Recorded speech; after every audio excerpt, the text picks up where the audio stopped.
What's up, world, and welcome to Yellow Cheers Sit Down. My name is Chris Carter, and I'm your host. Today, we're talking to Niecee X, a poet, an entrepreneur, and a voice for the queer people of color.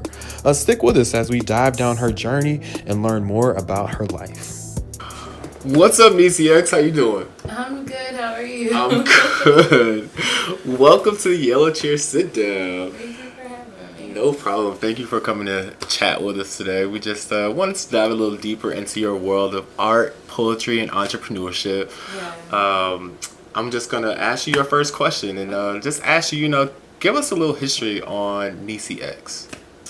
Well, I'm an Oak Cliff native. I'm from Dallas, Texas, born and raised. I've done a bit of traveling, but I am from here. I'm 28, and I come from community organizing. I founded a group called Black Women's Defense League about 4 years ago, and did a lot of work as it relates to Black women, domestic violence, police brutality, and things like that. And so now, as I've started to, just kind of expand what I'm doing. I've started doing event planning as a means of community movement space as well. Very nice.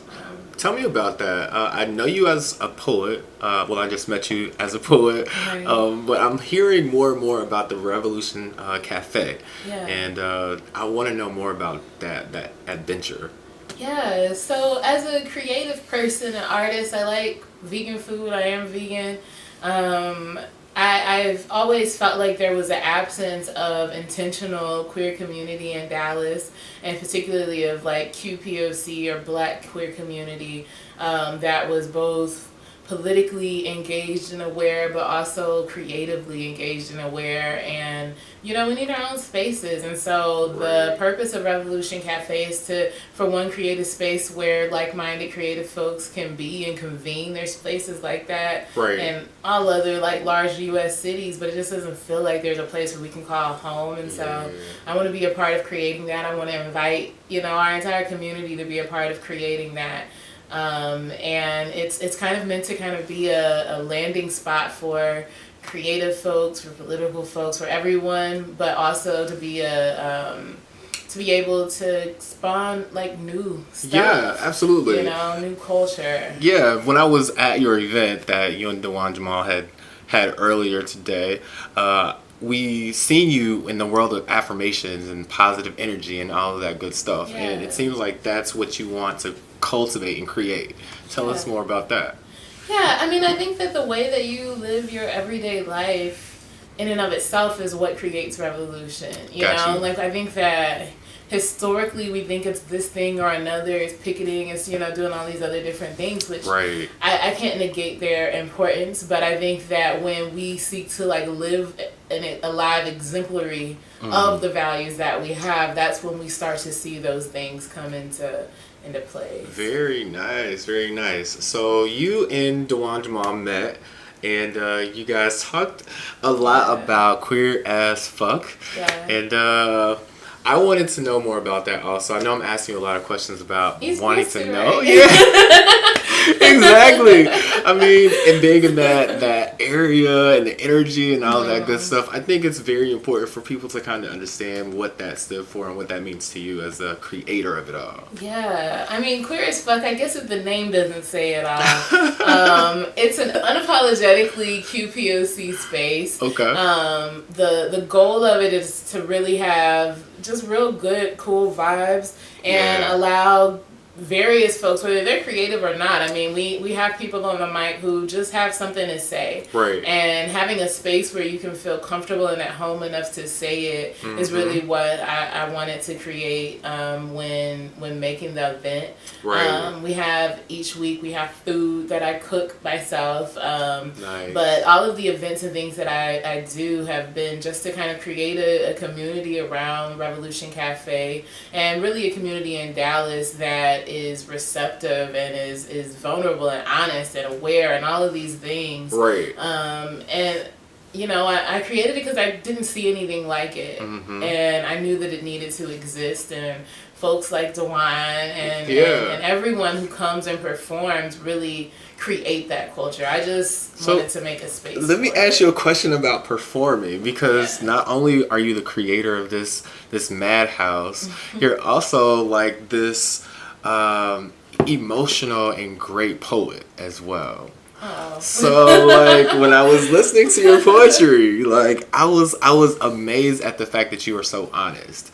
And like let's dive down that street of poetry. Go ahead.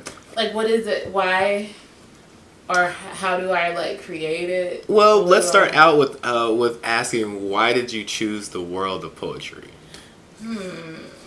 Well, since high school, I went to Booker T. Washington for some time. Okay. And also I went to Carter. These are like two completely different worlds. Okay. But where the poetry came from was actually from Carter. My teacher and my mentor, there was a group called Literary Society and Diverse Lounge, which is an open mic that still happens to this day. It's like 13 years old, makes me feel like ancient. But we were like one of the first classes to do it, and they taught us just poetry, like just being able to speak and talk about whatever it was. And so since then I've written a lot. I dabbled a little bit in slam poetry. It really wasn't my field. I don't want to like have to compete with the things that I'm saying. I don't want to have to formulate something that's going to get a 10. I feel like just let me be me. Yeah, and so that's kind of how I approach poetry. I want to be able to reach people with like the stuff that I say, but also reach myself. And that's just all that it's made of. I guess it's all a little bit different. Yeah. So tell me who your favorite poet is. I think I would say there's this person, her name is Natasha Carrizosa. I met her at Diverse Lounge. She used to live in Dallas and hosted an open mic called Natty Roots for a long time. Okay. But now she lives in Houston. But she is the same type of poet, I think. Like she expresses what she feels needs to be said. Okay. And it just happens to sound amazing, but it's not like it's crafted to be this like perfect, like poem. Absolutely. It's very like freestyled and very, uniquely itself. Okay. So my last question is probably one of the most important questions for me. Is tell me, what advice would you give to someone who's trying to do the same thing as you? Like, I believe that this platform that we're giving to other people should also include a little bit of stepping stones. Let's help people get to the next level. So what would you give as far as advice? I think I would say that everyone has something that is unique about them. Okay. And where our power lies is in identifying that and seeking to really like live through that space. Like there are people who create an idea with money in mind, or a house, or a something that they perceive as a goal that's like outside of themselves. Right. And that's like one way to go about it, but I think the way that you get the most experience and enjoyment and also like success is really like living through your craft, whatever it is, and letting it take you to higher and higher heights and challenging yourself. Right. And not being afraid to like take chances. Just do it. I've never hosted a poetry show in my life. I've not done a lot of the things that I've done here as of late. I don't know anybody who owns a restaurant. Well, I guess I do, but I don't know anyone intimately, Right.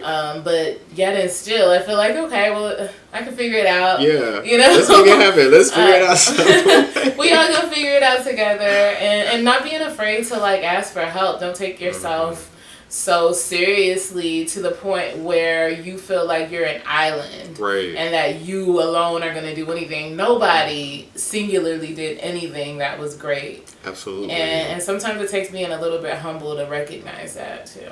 Wow. We're going to end it on that note. That was amazing. Okay, so before I let you go, of course, we want you to just tell the people how they can reach you. Yeah, for sure. So you can find me on Instagram. That's where I'm probably most active. It's at Niecee X. That's NIECEEX. And you can also follow me on Instagram at Revolution. It's _Revolution_Cafe. And you can Google me. I mean, I guess that's the thing. Yeah. All right, well, we again want to say thank you to Niecee X Thank and her you. camp for joining the Yellow Chair Sit Down for tonight. As always, check us out on Instagram, and we love you guys. Thanks for joining us.